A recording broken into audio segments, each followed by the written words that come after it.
মুষলধারে বৃষ্টি। মাঝ নদীতে নৌকা উথাল পাতাল হতে শুরু করলো।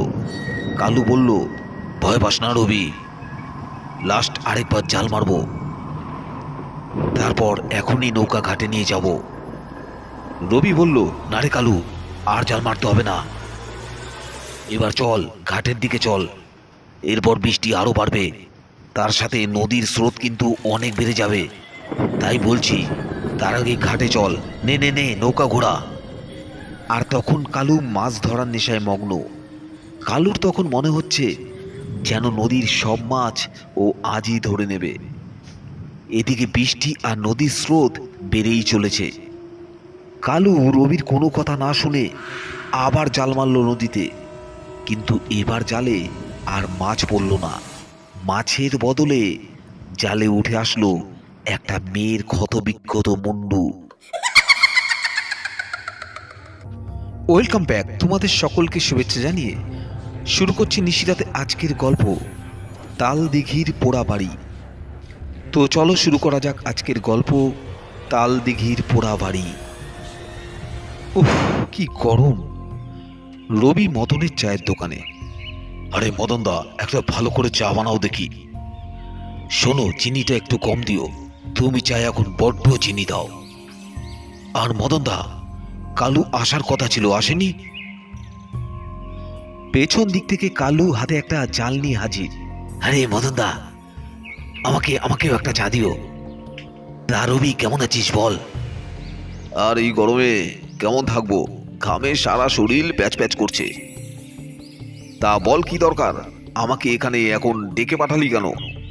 আরে রবি শোন না, আমি একটা প্ল্যান করেছি।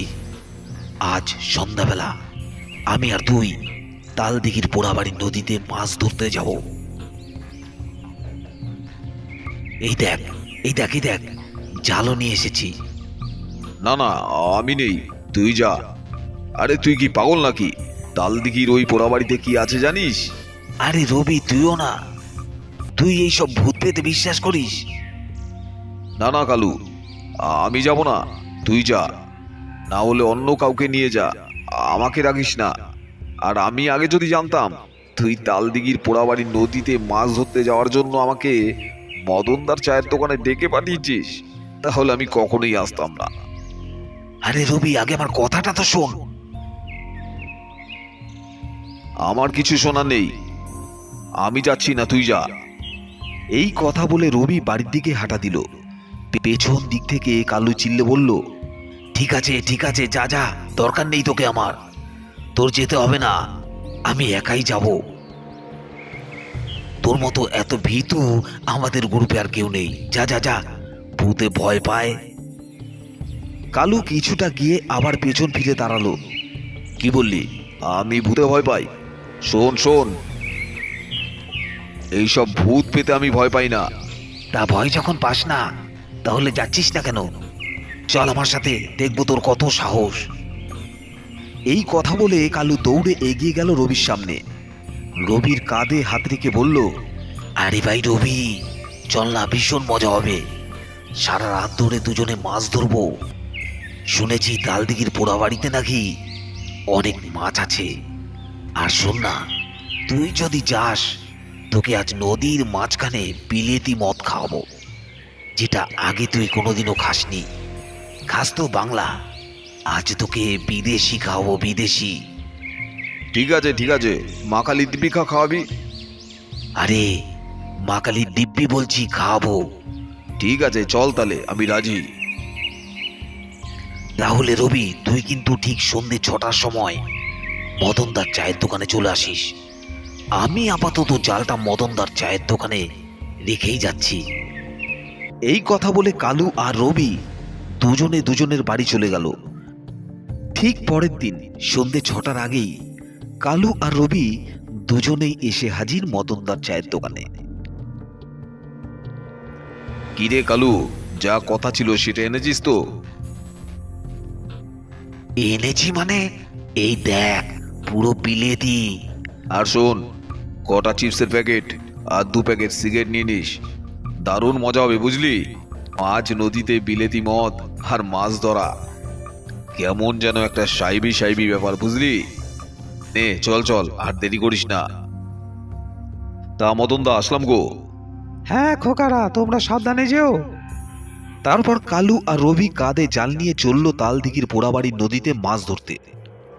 ওরা প্রায় 40 মিনিট জঙ্গলের ভেতর দিয়ে পথে হেঁটে শেষে পৌঁছলো তালদিঘির পোড়াবাড়ির নদীতে। তারপর সেখান থেকে একটা ডোঙ্গা নৌকায় করে চলল মাছ নদীতে মাছ ধরতে।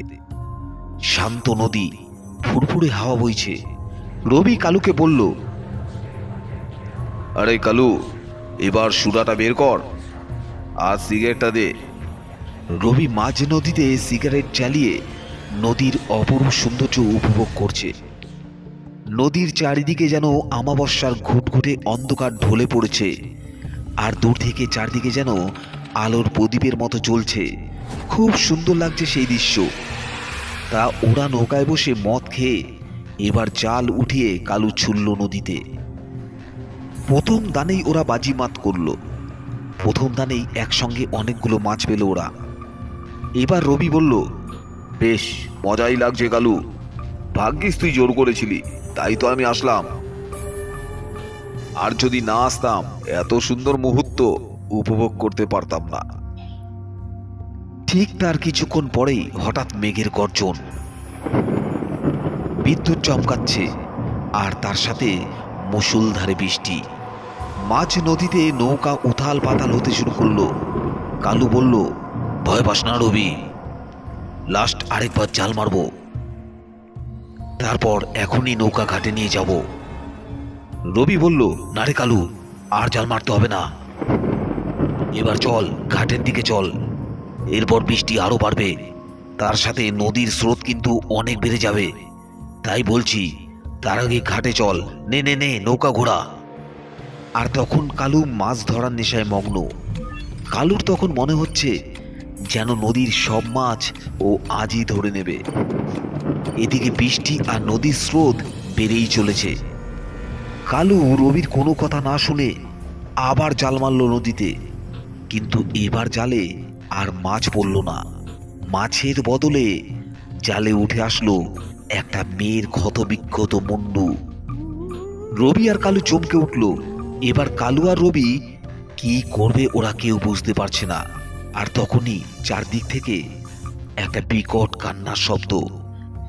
দে দে আমার মুন্ডু আমায় ফিরিয়ে দে, আমার মুন্ডু আমায় ফিরিয়ে দে, দে বলছি, আমার মুন্ডু আমায় ফিরিয়ে দে, না হলে তোদের দুজনের ঘাড় মটকে দেব, আমার মুন্ডু আমায় ফিরিয়ে দে। রবি আর কালু এবার ভীষণ ভয় পেয়ে গেছে। ওরা এবার কি করবে ওরা নিজেরাই বুঝতে পারছে না। এত স্রোতের মধ্যে যেন ওদের নৌকা একটু এগোচ্ছে না, একই জায়গায় দাঁড়িয়ে আছে। অনেক চেষ্টা করার পরেও যখন নৌকা আর এগোচ্ছে না, তখন কালু আর রবি লাফ দিল জলে। কিন্তু ওরা জল থেকে উঠল গিয়ে সেই পোড়াবাড়িতে, যেই পোড়াবাড়িতে দিনের বেলায়ও লোকে আসতে ভয় পায়। নদীতে সাঁতার কেটে এসে উঠল সেই পোড়াবাড়িতে। পোড়াবাড়িতে গিয়ে কালু দেখছে একটা জায়গায় একটা চিতা জ্বলছে, কিন্তু চিতার আশেপাশে আর কোনো লোক নেই। কালু রবিকে বলল, কিরে রবি, চিতা জ্বলছে অথচ চিতার আশেপাশে কোনো লোক নেই, তাহলে চিতাটা জ্বালালো কে? কি আশ্চর্য জায়গায় এসে উঠলাম আমরা। তখন রবি বলল, আমি না আসলেই ভালো হতো, আর এখন এসে যখন গেছি কি হবে জানি না, বাড়ি ফিরতে পারবো কিনা তাও জানি না। কিন্তু কালু, আমাদের কিন্তু ভয় করলে চলবে না, চল সামনের দিকে এগিয়ে দেখি ওটা কিসের লাশ, মানুষ না জীবজন্তুর। কালু আর রবি এগিয়ে গেল চিতার সামনে, কিন্তু চিতার সামনে যেতেই ওদের চোখ ছানা ভরা। কালু চিল্লে উঠল, একিরে রবি, এটা তো সেই লাশ যার কাটা মুন্ডুটা আমাদের জালে উঠেছিল। তারপর ওরা দৌড়ে পালাতে যাবে, আর ঠিক তখনই ওই মুন্ডু কাটা মেয়েটা ওদের সামনে এসে দাঁড়ালো আর বলতে শুরু করলো, দে দে আমার বন্ধু আমায় ফিরিয়ে দে, আমার মুন্ডু আমায় ফিরিয়ে দে, দে বলছি, আমার মুন্ডু আমায় ফিরিয়ে দে। এমন সময় ওদের কানে একটা আওয়াজ আসলো, জয় কালী, জয় কালী, জয় কালী, জয় মা কালী, জয় কালী, জয় কালী। ওরা পেছন ফিরে দেখলো লাল বসন পরা এক তান্ত্রিক বাবা হাতে একটা পালি নিয়ে জয় কালী করতে করতে ওদের দিকে এগিয়ে আসছে। এবার ওরা সামনে ঘুরে দেখলো ওই পেতাতাটা আর ওদের সামনে নেই, আর সেখানে এখন কোনো চিতাও জ্বলছে না। তান্ত্রিক বলল, জয় কালী, জয় কালী। তোরা কারা আর এখানে কি করতে এসেছিস? জানিস তোরা কোন জায়গায় এসেছিস? এটা তালদিঘির পোড়াবাড়ি। এখানে মানুষ দিনের বেলায় আসে না, আর তোরা এই রাত্রিবেলা কি করতে আসলি? তখন ওরা তান্ত্রিক বাবাকে সব খুলে বলল। সব শুনে তান্ত্রিক বাবা বলল, তোরা আজ বড় বাঁচা বেঁচে গেছিস। এখন যদি আমি এখানে না আসতাম, তোরা এখানে এসে যে চিতাটা জ্বলতে দেখেছিস, সেই চিতায় তোদের দুটো লাশ জ্বলতো। আজ রাত তোরা আমার সাথে এখানেই থাকবি। সারা রাত জেগে মায়ের পুজো করব আমি এখানে, আর তোরা আমার সাথে বসে মায়ের পুজো দেখবি। তারপর সারা রাত ওরা তান্ত্রিক বাবার সাথেই ওই পোড়াবাড়িতেই মায়ের পুজো দেখল। তারপর ভোর হতেই তারা বাড়ি ফিরে গেল। তার নিশিরাতে আজকের গল্প তালদিঘির পোড়াবাড়ি এখানেই শেষ করছি। আবার ফিরে আসবো নতুন গল্প নিয়ে। তোমরা আমার সাথে থাকো, আমি তাপসজিৎ, আর তোমরা শুনছো নিশিরাত। কারণ এটা নয় কোনো রটনা, এটাই আসল ঘটনা। আর নিশিরাতে যদি আজকের গল্পটি তোমাদের ভালো লাগে, তাহলে অবশ্যই চ্যানেলটিকে সাবস্ক্রাইব করো, লাইক করো এবং কমেন্ট করে জানিয়ে দিও তোমাদের নিশিরাতের গল্প শুনতে কেমন লাগছে। শুভরাত্রি বন্ধুরা, ভালো থেকো, অসংখ্য ধন্যবাদ।